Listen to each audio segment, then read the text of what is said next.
Recently, Bambu Lab seems to be regularly publishing new tools, allowing makers to easily design new things that they can then 3D print on any 3D printer.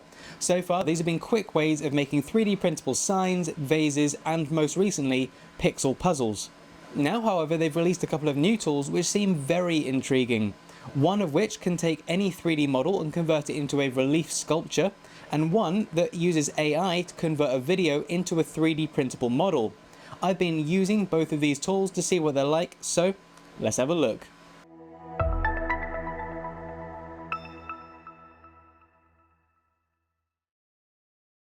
The first of these tools is 3D to relief sculpture. This allows you to upload any STL and it will then quickly and easily convert it into a relief sculpture which you can then download and print. To use it, navigate to the Maker Lab tab on MakerWorld and then click the Try It button on 3D to relief sculpture. Click this button at the top here to upload the STL that you want to convert into your relief sculpture. You can now move, rotate and scale your model however you like using the tools on the left here. So you can select the tool and then move the relevant axis that you want to affect. You've got move, rotate and then also scale. With scale, you can either scale uniformly the entire thing, or you can scale specific axes to change the shape and overall look of the model. I don't want to edit this model right now, so I'm going to click the X up here to delete this model, then just re-import it and start again. Once you're happy, you can click Next at the bottom right. Now you'll see that we have this green box around the model. As you click and rotate around the model, you'll see that the box is always facing the camera, sort of like a sprite for those that remember sprites in video games. This box represents the frame around your model, and here you want to select the perspective that it will be generated from. Once you're happy with your angle, click Next and it will generate your relief sculpture. Now you can see your relief, but you've got a range of settings that can affect how it looks. The top one here adjusts the width of the model. This always has a uniform scale, so adjusting the width will adjust the size of the whole object by a relative amount. The padding adjusts the amount of padding around the design.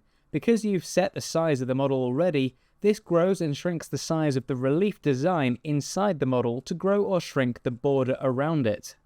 So as you can see, effectively, changing the padding bar affects the size of the image applied to your object. The depth variation adjusts how much of a difference there is between the deepest and the shallowest parts of your relief sculpture. This is likely to be the most important settings to change to get the effect that you want.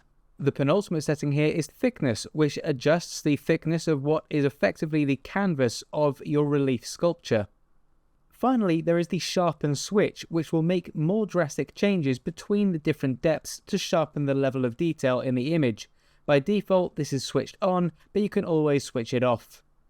Once you're happy with these settings, just click Next. Click this button at the bottom and you can download your STL. Right, let's pop this into Bambu Studio.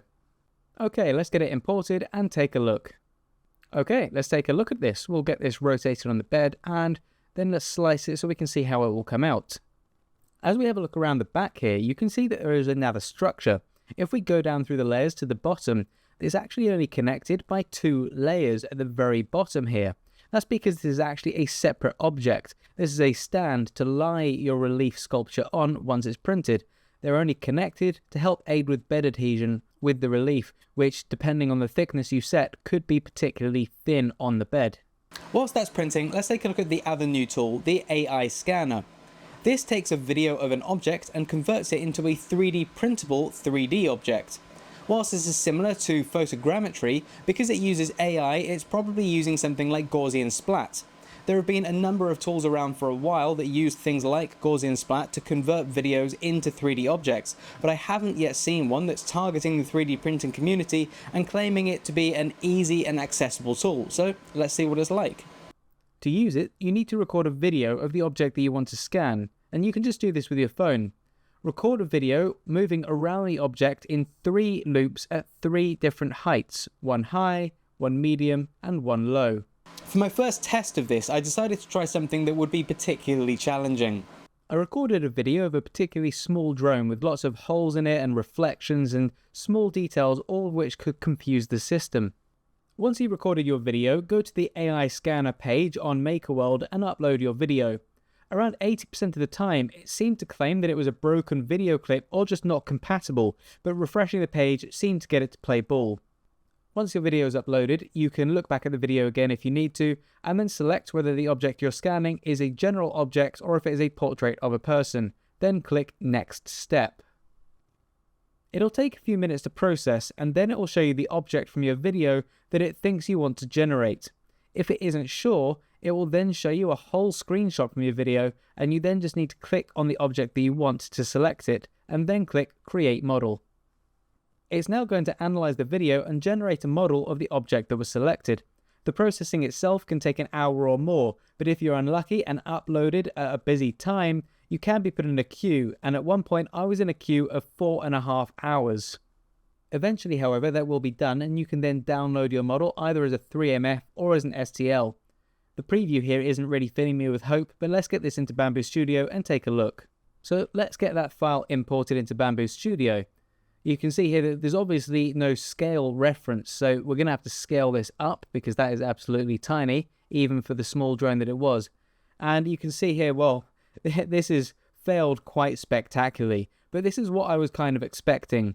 The lighting wasn't great, I honestly rushed the footage for it a bit, and the model itself was a challenging one. To be fair, I'll give it another try with a more simple object in a better lit room. I decided to use my horse head with a gas mask. This is much simpler geometry, there's fewer holes and no transparent materials. So let's get this uploaded and see how it copes with this. Well, let's get this enlarged, but it's not looking good. Well, this doesn't seem to have gone any better than it did with the drone, which is a little disappointing. Granted, I wasn't creating these videos in the best environments, but I have got much better results than this using similar or even simpler methods in the past. 6.5 years ago, I published a video showing how you could use an XBox Kinect connected to your computer as a 3D scanner, and the level of detail I got from that over half a decade ago was light years ahead of this. If that's something you're interested in, go check that video out, and I've got an updated version coming very soon. Well, it seems like this AI scan tool still has some way to go, though I would imagine that if you did film in better conditions and put a bit more time into it, you would get better results. And also this is still in beta, so I'd imagine that Bambu Labs is going to be putting a lot more effort into improving it. Right, let's see what this looks like once it's finished. Well, that seems to go pretty well. I'm really impressed how quick and easy it was to put this together and how nicely it's come out. If you took the time to paint something like this in Bambu Studio and then printed it in multiple colours, it could look fantastic. Hopefully in time, Bambu Labs is going to release a similar tool which converts a 2D image into a relief object like this. There's already a number of AI platforms that add depth information to 2D images, so it doesn't seem that far off. Well, what do you think? Are these tools genuinely useful or just a gimmick to keep you making?